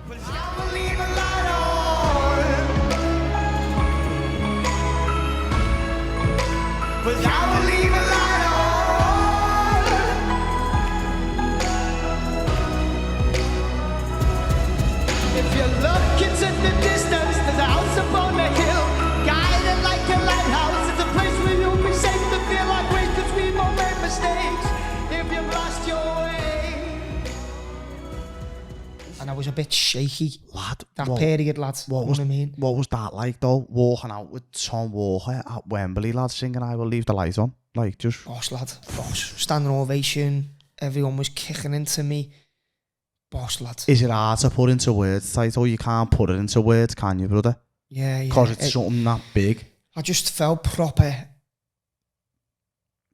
Like when you said, when you think you've made it, you know what I mean? Did you think at that point? That weekend I done with Robbie Williams on Wembley, Tom Walker with Wembley, and the Kaiser Chiefs, lad, yeah. You know what I mean? And yeah, that was when I thought, wow, smashed it there. Blows your mind, doesn't it? Yeah. Did you think that was it? Your life would change forever? Yeah, if I was to stay on the, you know, on the righteous road. Yeah, on the righteous path, lad. Yeah, yeah. Yeah, man. You sang Let It Be, didn't you, lad? What a performance, lad. What a moment. In my hour of darkness, she is standing right in front of me, speaking words of wisdom. Let it be. Let it be. Let it be. Let it be, yeah, let it be. There will be an answer, let it be. There was a spotlight on me and I just kept on singing to the spotlight, and, you know, the camera would swing in and I thought, I'm singing this with passion, man. The Beatles. Paul McCartney sings it, doesn't he? Yeah, lad. It was just passion, lad. I had the choir behind me. It was gospel-y, soul-y, and... yeah, man. And you changed it up a little bit, lad, didn't you? Yeah, a few man. Nice notes in there. Yeah. I really enjoyed that. Them notes I done earlier on, lad, for the school, the band yeah, one. the band the one. school one, yeah. lad. Yeah. I was a bit thingy there, lad, because that's high. And like... Did you want to give me a bit of Let It Be? Balls head and drop, son. So I could reach them notes when I was a kid, you know what I mean? Yeah. Do you reckon? If you want to, lad. You don't have to, but if you want to, you can. Lad. Let it be, let it be, let it be, let it be. There will be an answer, let it be. Yeah, man, something like that, lad. Sick. But, yeah, I was kind of quality, rough this morning, lad. I no warming up or nothing. Yeah, Sorry, no, lad. quality. Seriously. If you had to pick one moment, which would be the highlight of your whole experience with music, the X Factor, everything, what would it be and why? After doing Eye of the Tiger, lad, I had all people who were close to me The down. Eye of the Tiger was sick, wasn't it? Yeah. And the issues. Audition, lad. Even with a black eye, lad. Was that the moment for you? Yeah. It was even being in your troubled times, lad, and you think, it's funny life, you know, because you think things are going bad for you, but there's unseen forces in that are working, that are trying to, you know. I'm a great believer in the universe, lad. Yeah, lad, there's things happening for you that you don't know about, lad. Even when you think things are going wrong, right? They're going right. They're going right. Do you know when Less you is thought more. that, yeah, like you thought that you were on that trajectory, like on the up, but really you were struggling for whatever reason, lad, at that time. So I thought that was meant to be, you know, brother. Yeah. And this has all led you to where you are now. And it's not over, lad. This is just all part of your story, lad. Yeah. You're working towards where you're going now. Mm. And you should be Thank massively proud of yourself, lad, because you've achieved so much, lad. Like, even just looking over it now and just at this podcast talking to you, lad, reminiscing, like, from, like, when you were being a kid right the way through your life, lad. Yeah. You've done stuff that people can only fucking dream about. And, you know, if anyone out there does slate you, put you down, anything bad to say, the people who are sitting on the couch, lad, who've never even, like, scratched the surface, lad. It's easy to say something to someone about thing, to make yourself lad, look you should like, be so proud of yourself, lad. Know what I mean? You should be there. I mean, I'm proud of you, lad, as a scouser. Thank you, I'm man. proud of you, lad, as well, man. because you're the realist, lad. Thank and you, you're man. down to earth, lad. You're one of the real ones. Thank you, brother. Was there any monetary gain from X Factor? Pardon? Was there any monetary gain from X Factor? Was there any money involved with it at all? Yeah, they paid me outright, lad. And then I'd done a few shows, which was good payments. Yeah. But I used that, lad, to get sober. You know, because I'd been kicked off the tour, hadn't I? Yeah. After the tour. And I was back in the papers, back in social media, fell off, and I looked around and I thought, what am I doing? 29. I've had enough. But I stayed sober for 11 months. After that, I had a relapse. Mm. And then got back on the horse again. And since then, lad, the 31st of January 2020, been absent from drink and drugs. Well done, brother. Innit, brother? Well I didn't done. use no money this time. I mean, when I first come off the tour, I was on a high and, you know, being kicked off and people in the street saying, you've messed up again, lad. I was like, I know. Trying to sort it. You know, I was going in taxis to meetings, you know. But then after 11 months, I fell off. But then I just gradually got myself together after that relapse. It was only a quick relapse. Yeah. You know, so then I got back with my sponsor, got in the rooms, I just went to the meetings. Yeah. And I still go to, I was at a AA meeting last night, lad. I go to Alcohol Anonymous and CA meetings, Cocaine Anonymous. Do you think it'll 3 years now. Will it be with you forever? Yeah, a day at a time, brother. I can't live like, oh, what if I feel like this Friday and I'm going to this party? I might have a drink. I don't think like that, lad. I don't project. I just think of here and now. But it's so hard because the obsession's everywhere, lad. Look at the world we live in. It's all around you, lad. Yeah, that's it. It's so mainstream, you know. People are going to college now sniffing ket. You know what I mean? These are 16-year-olds who are from good family backgrounds. The Mars are buying them finance cars, son. I didn't have that. Lads, no. It's crazy, lad, isn't it? It is. It's a from all the different backgrounds. Doesn't matter whether you're rich or whether you're, you know, no. When drugs come on the scene, it's a whole different ball game, lad, isn't it?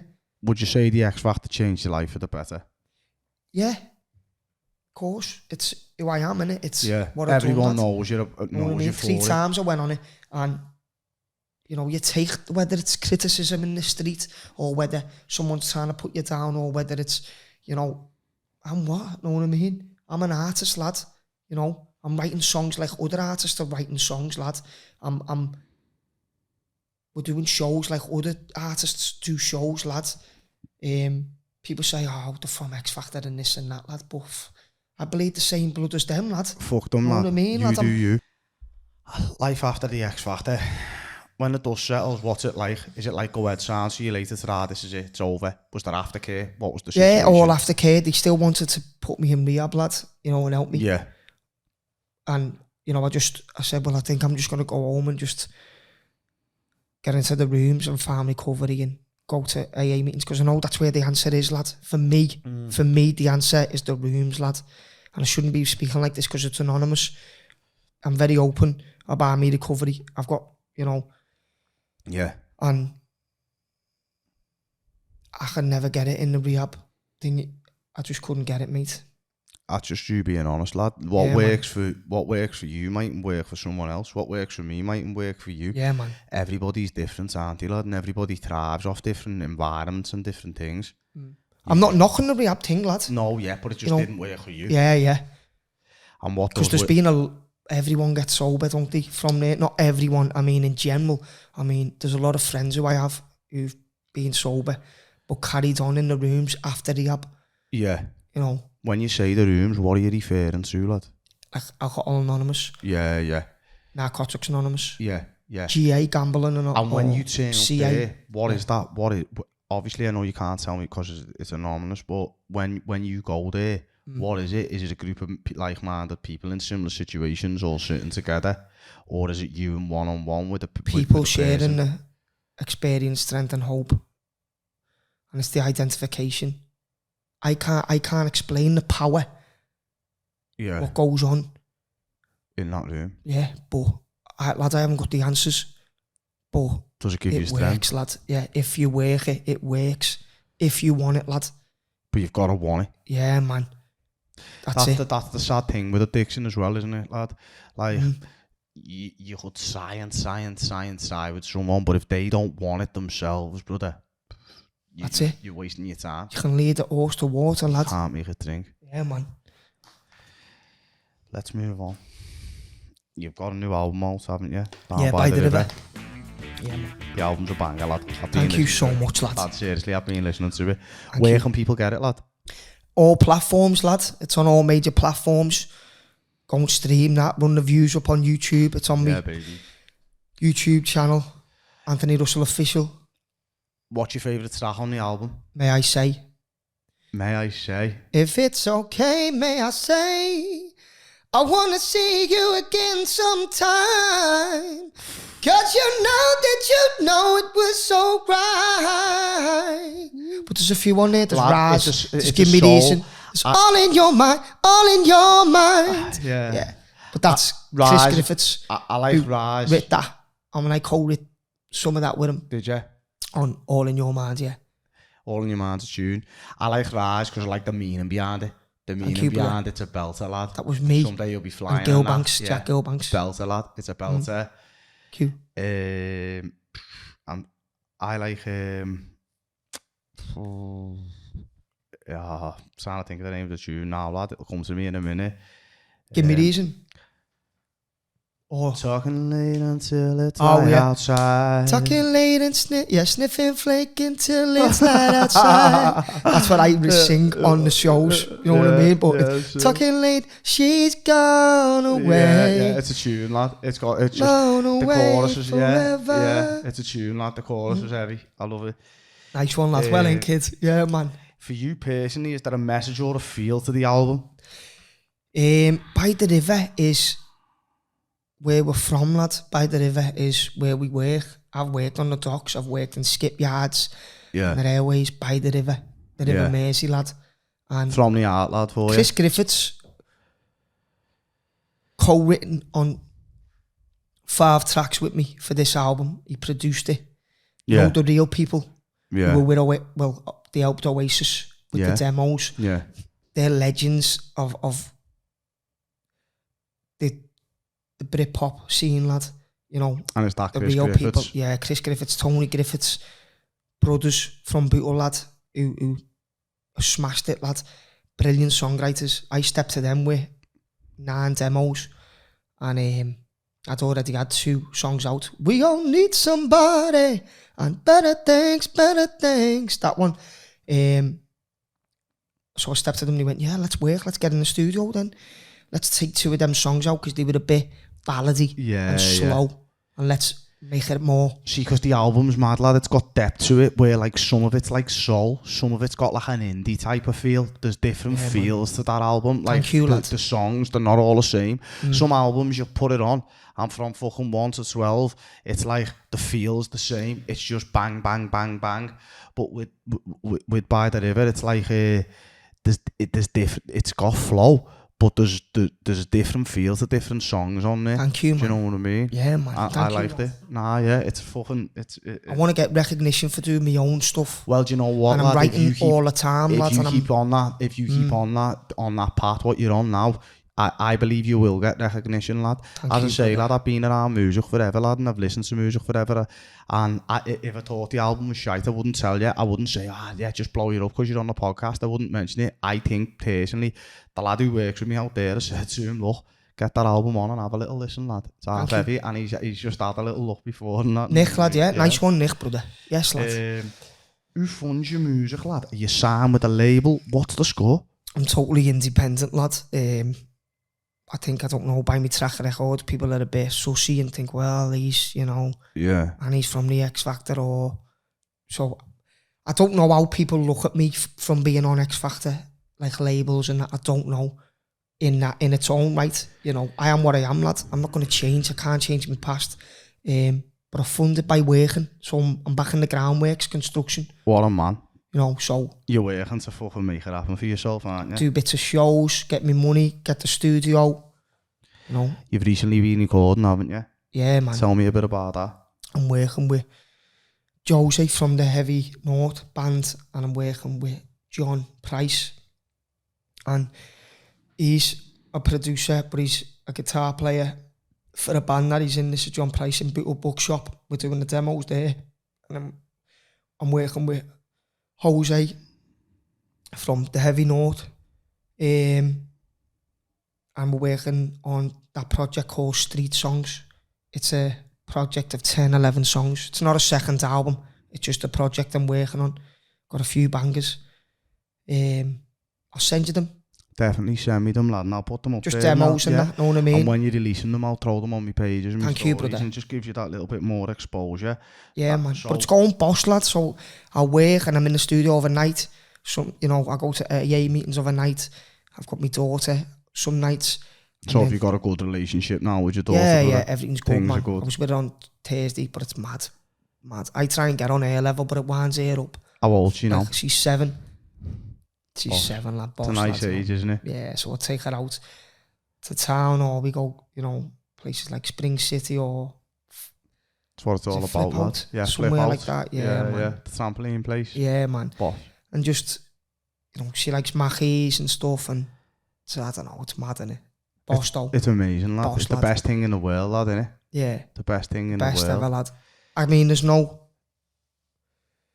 I can't express it. When they buy you, they feed your spirit, don't they? Yeah, lad, there's nothing like it, you know what I mean? And it gives you something to live for, and that'll pull you back in line. When you feel like you're falling off a little bit. Sometimes, because I'm so busy and that, and I've got things happening, sometimes I've got to miss seeing it and I let it down, man, and I don't mean to, lad. Yeah. The way this journey's going, lad, I can't, you know, I don't know, I can't explain it, lad. You know, it's working, lad, but it just... It'll come, you know. You know, it just... Growth, lad, true growth is mad, unbalanced, but once you get there, lad, you'll find balance again. Do you know what I mean? And now you're working towards a goal, aren't you? You've got a goal brother. in mind. You want to be a singer, lad, don't you? Man. That's the end game. Have you got anything new about to drop? Anything coming out? Anything you want to promote? There's a big song coming out called Legacy for the Drum Boys and Billy Maguire, rest in peace, brother, and love to his family. That's coming out on the 28th of this month, 28th of June, on his birthday. Will it's going to be a big song that'll be available on all platforms. Okay. Video on YouTube, and I've got 3 songs that are coming out this summer. One called Make Me Love You. That's like a dancey soul vibe one. The way you make me love you. And then it's got another tune that's coming out called May I Say, with the video. Just the video. Yeah. It's already out on all platforms, just a music video for that. And then I've got a song called No One that's coming out. That's like a kind of, it's a soul vibe. What was the meaning behind May I Say? What did you write it for, lad? It's lusty, very intriguing. It's about two friends who are out with their friends and they end up linking up. Yeah. And I don't know where it come from. It just come, lad. You know, me mate Tom and John Dean and Tom Donahue were playing like licks in the studio. And you thought, yeah, I can feel that. Lad, we writ it in about 40 minutes, kid. Do you reckon But I writ it, I was with Gully Pax at the time in the dungeon, in the studio. Yes, Gully, you're all right, brother. He was in the dungeon with me. Yeah. And I just writ Do you it. reckon And he some was of the there best and ones he are put a fast? little bit of, he put a little, he gave me a little idea, you know what I mean? Yeah. And then John and Tom put the music to it. Yeah, This gives was you the flow. in Motor Museum. And that was in 2019, lad. Do you reckon some of the best ones, like you just get it down like that, brother? Yeah, There yeah. and then, Better it's just things come out like that. Yeah, it's You know what I just mean? quick, May I say bang, just bang, bang? bang. Yeah, You yeah. put it together. and that's it, Unexpectedly lad. as well. Yeah. You're like, wow, bang.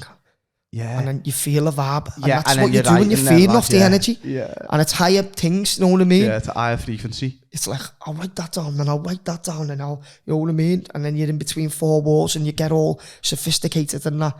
Just let it flow, lads. Things you know what I start mean? coming off the back of that. You're like, oh, yeah. You can feel it, lad, yeah. Yeah, man. Um, Boss, lad. It's boss. if you could play anywhere in the world, lad, where would it be and why?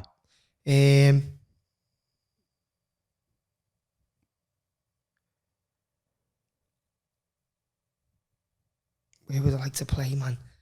There's so many, man. I want I'd love to do the M&S in Liverpool. I was meant to do it on tour. I was meant to do it until I got kicked off. I'd love to do the M&S, man. the M&S. I reckon, lad, you'd fucking sell it out. I reckon you'd smash the M&S. I don't know, you know. Now, coming back from Lad, doing shows, you've got a it's hard for following, me lad. selling tickets. Because I've got no promotion, you know what? promoters Do you neither. want- I've do you got no want- team around me, do lad. you want me to tell I'd you like what a the bit of sad- management, lad. What the you know, sad but- thing about life is, right? Yeah. If you were on the M&S tomorrow, lad, you'd sell it out just for the fact you're on there. Yeah, People man. go to. It's sad. If you've got a mate who's on social media now, if you see them doing something, Yeah. don't even fucking look at it. Just like it, man. You Yeah. don't need to look at it. Whether it resonates with you or Exactly. not, you're giving them a touch, you're helping them. But there's that many people who are begging it, lad, because such and such is there. So because they're there, they follow them. It's the people who aren't there who need the following. Yeah. Get behind them. Yeah, Get man. behind people who are scousers, who are local to you, and get on them. They Yeah, need it's it, lad. crazy. Do you know You what see I your mean? mate in the streets, oh, wow, we love bum, bum, bum. Yeah, but you know, if you were on the fucking M&S now, playing the M&S, and it was out and it was all over the place, Yeah. you'd have a lot of new mates, lad. And there'd be so many people, oh yeah, lad, I'll be there, lad, I wouldn't fucking miss it for the world. Same Yeah, people but if you're who'd back walk- on telly, people come, don't they? And Yeah. like, yo, what's happening, lad? Where if you were in the gutter next week, lad, they walk past you, lad. And, Yeah. that's I'm not saying that as a negative, lad. I'm saying that's the truth. Yeah, that's the truth. Point blank, do you know what I mean? Yeah. I haven't done this before with any of my guests, but I'm just going to do it with you because I think you're the right type of guest to do it, and it'll be a laugh. Just a little quick fucking fire. 10 questions, lads, Thank you. finishes off. What's your favourite food? Chicken and chips. Favourite colour? Blue. Favourite spot in the city? Up Street. Favourite thing you like to do to wind down? Drink honey and lemon and listening to Steely Dan or Toto or Christopher Cross. Marvin Gaye. Favourite artist? Lad, I love Tupac and 50 Cent, but I love like music, like band stuff. I'm gonna say, I like Rick James, lad. Rick James. Favourite football team? Everton. If you could only keep one possession, what would it be? Oh no, Michael McDonald as well, lad. The Doobie Brothers. He's him, Rick James right. and Michael McDonald. Sorry, go ahead. Yeah, if you could I'm a only bit keep... slow, me lad. I'm It's all sorry, right, go it's ahead. all right, no, it's me that. If you could only keep one possession, what would it be? My relationships with my family and friends. Boss. One place on the planet you could go. LA. Favourite word? How are we? That's 3, brother. Oh no, sorry. Yes, lad. Nah. God bless. No. Nah, you can have God bless, lad. Can I go with Yeah, man? I'll go with God bless. It's right, lad. What does the future look like for Ant Russell? There's lots happening, lad. I've been approached to do New Brighton Festival, which we'll slaughter. You know, we're just trying to get on. We're so available, lad, for festivals. It's just getting in touch with, get them. Yeah. But got this new project coming, Anthony Russell Street Songs. I've got quite a lot happening, lad. I've got the O2, by the way, that's in November, the 4th, the day before Bombing Night. How can you get a ticket for that? It's on Ticketmaster there, the link. Okay. And it's on all my pages, Ant Russell Music, Anthony Russell The Twitter. O2 in town. The O2 Academy, lad, yeah. We'll come down. That's the big show that I'm doing, lad. And is that going to be playing your own stuff, yeah? Yeah, the future, lad, I don't know what's going on for Anthony Russell. All I'm doing is working towards a big picture to try and be something in as an artist, you know. I know I'm going to be an artist. I am an artist. You're already an artist, yeah, lad.